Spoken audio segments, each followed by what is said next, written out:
बोले श्यावर रामचंद्र की जय, राजा रामचंद्र की जय, अयोध्यानाथ की जय, पवन सुत हनुमान की जय, श्री अम्बे मात की जय, श्री सतगुरु महाराज की जय। हर हर महादेव।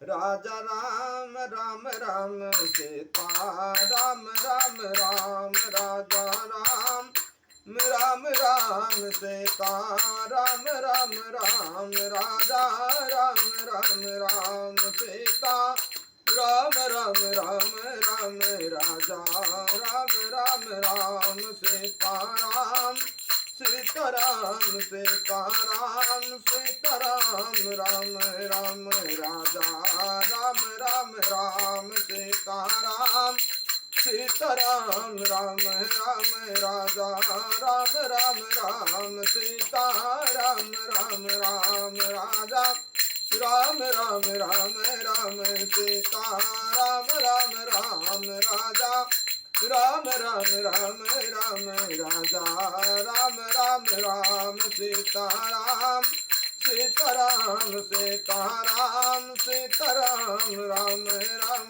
राजा राम राम राम सीता राम राम राम राम, राधे श्याम श्याम श्याम सीताराम राम राम, राजा राम राम राम राम सीता राम राम राम, राजा राम राम राम सीता राम राम राम राम, राजा राम राम राम सीताराम, सीताराम सीताराम राम, राजा राम राम राम सीताराम।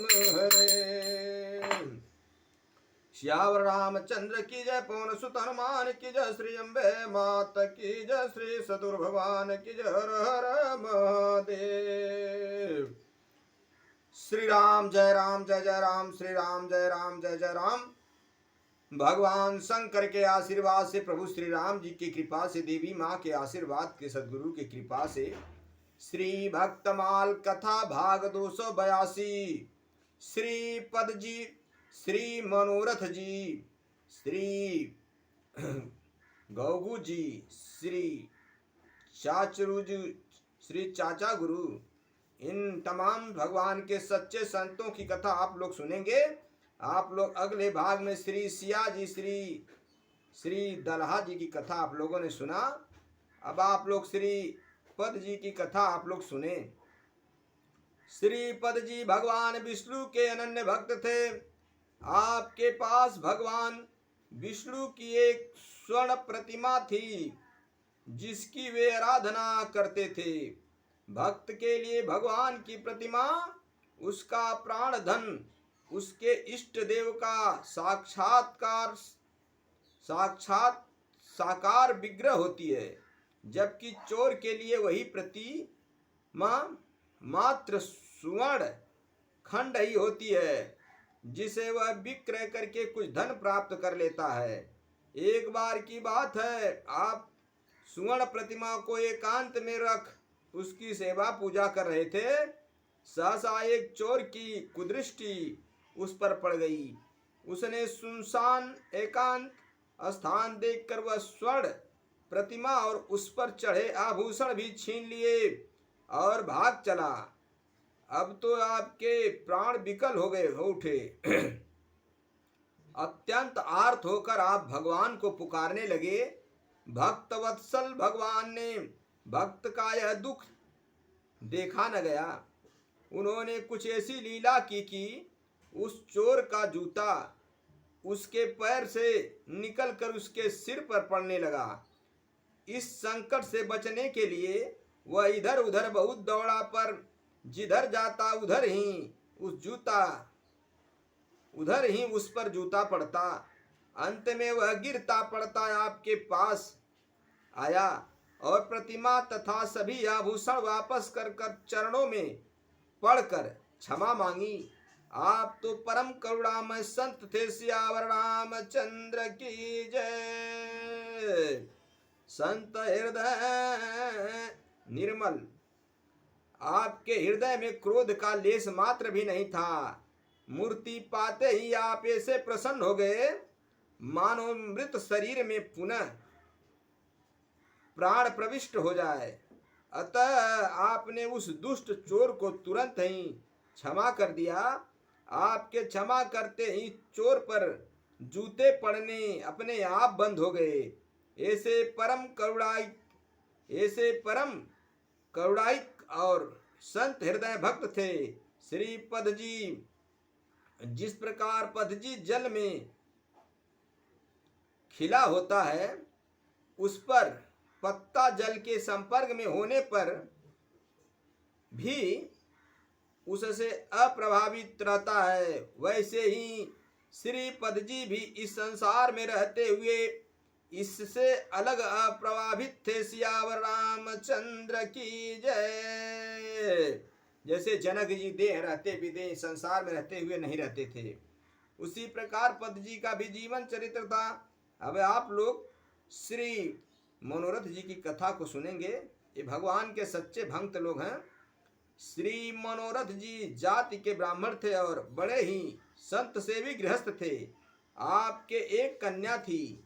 सयानी होने पर आपने उसका विवाह एक भक्त ब्राह्मण से तय किया, परंतु उसके गरीब होने से कन्या की माता और उसका मामा वहां विवाह नहीं करना चाहते थे। वे दोनों उसका एक धनी ब्राह्मण से विवाह करना चाहते थे, परंतु वह अभक्त था, इसलिए आपको प्रसन्न नहीं था। उधर वह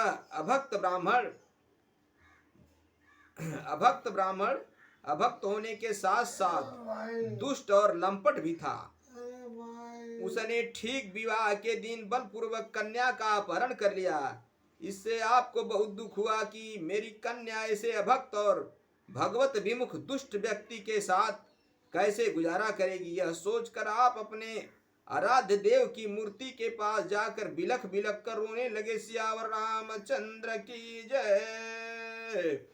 भक्तवत्सल भगवान से अपने भक्त का यह दुख न देखा गया। उन्होंने तुरंत उस अभक्त के घर से कन्या को लाकर आपके सम्मुख उपस्थित कर दिया। आपने तुरंत उस कन्या का भक्त ब्राह्मण के साथ विवाह कर दिया। इस अद्भुत चमत्कारों को देखकर सब लोग बहुत प्रभावित हुए। आपके विपक्षी भी आपके शरणागत हो गए और भक्त सेवा में लग गए। सियावर रामचंद्र की जय। मेरे भाइयों, यहाँ पे एक शिक्षा मिलती है। अपनी बेटी का विवाह किसी अच्छे स्वाभाविक भगवान के भक्ति वाले और सेवा संपन्न और सम्मानित व्यक्ति, सम्मानित लड़के से करना चाहिए। वो भले चाहे गरीब हो तो क्या, लेकिन कोई अमीर हो और वह दुराचारी हो, पापी हो, कतली हो, मर्डरी हो, तो ऐसे लोगों से नहीं करना चाहिए। यह मेरा व्यक्तिगत संदेश है। इसलिए आप लोग इस मनोरथ जी के कथा के माध्यम से आप लोग भी इस पे ध्यान दें तो अच्छा रहेगा। एक भगवान के भक्त हैं श्री दौगु जी। श्री दौगु जी बड़े ही संत सेवी गृहस्थ भक्त थे। आप संत सेवा के लिए विविध प्रकार के उद्योग करके बड़े परिश्रम से धनोपार्जन करते थे। अतः लोग आपको उद्योग जी कहते थे। जन साधारण में वही नाम बिगड़कर उद्योगु जी हो गया। आप बड़े ही सरल स्वभाव के व्यक्ति थे। गृहस्थ होते हुए भी सांसारिकता से दूर केवल भगवत जन और संत सेवा से ही प्रयोजन रखते थे। सियावर रामचंद्र की जय। कहते हैं कि आपके पिता अकस्मात बिना किसी बीमारी के शरीर शांत हो गया था, तो आप उनके शव को श्री ठाकुर जी के सामने रखकर पूछने लगे कि बिना किसी आदि व्याधि के मेरे पिता क्यों मरे। पूछते पूछते 3 पहर बीत गए पर कोई उत्तर न मिला। इतने में एक संत मंडली आ गई। आप संतों के स्वागत सत्कार में जुट गए।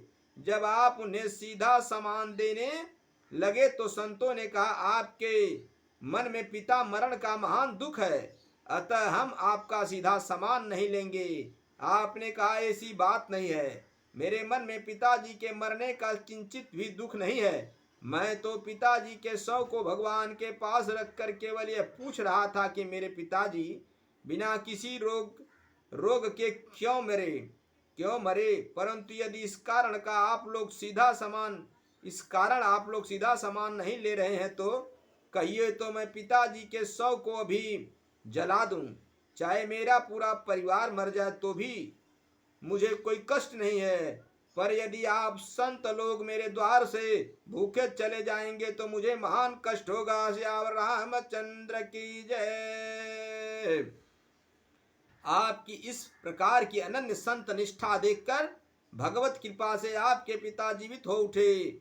सर्वत्र भक्त और भगवान की जय जयकार गूंज उठी। भगवत भक्ति और संत निष्ठा के इस अद्भुत चमत्कार को देखकर पूरा गांव धन्य धन्य धन्य कह उठा और साथ ही सबने भगवत भक्ति और संत सेवा का व्रत ले लिया। इस प्रकार अद्भुत संत निष्ठा के प्रतीक थे श्री उद्धव जी। श्यावर रामचंद्र की जय। मेरे भाइयों मेरे मित्रों, ईश्वर सत्य है, जगत मिथ्या है। भगवान की सेवा पूजा कहीं भी कैसे भी चलते फिरते उठते बैठते हरदम करना चाहिए और संतों के प्रति सदैव निष्ठा होनी चाहिए। संत सेवा भगवंत सेवा एक समान होती है। भगवंत से बढ़ के संत की भी सेवा करनी चाहिए, इसमें कोई कमी नहीं करना चाहिए। संत सेवा भगवंत सेवा एक समान की जाती है। बड़े भाग्य मानुष तन पावा, सुर दुर्लभ संतन ग्रंथन गावा। ये मनुष्य का शरीर संसार में बड़े भाग्य से मिली है। इसको पा करके भगवान के भक्ति में लगाएं, व्यर्थ न गवाएं। कथा विसर्जन होता है सुनहु पवन कुमार, राम लखन सीता सहित मुँह पर करहूं कल्याण।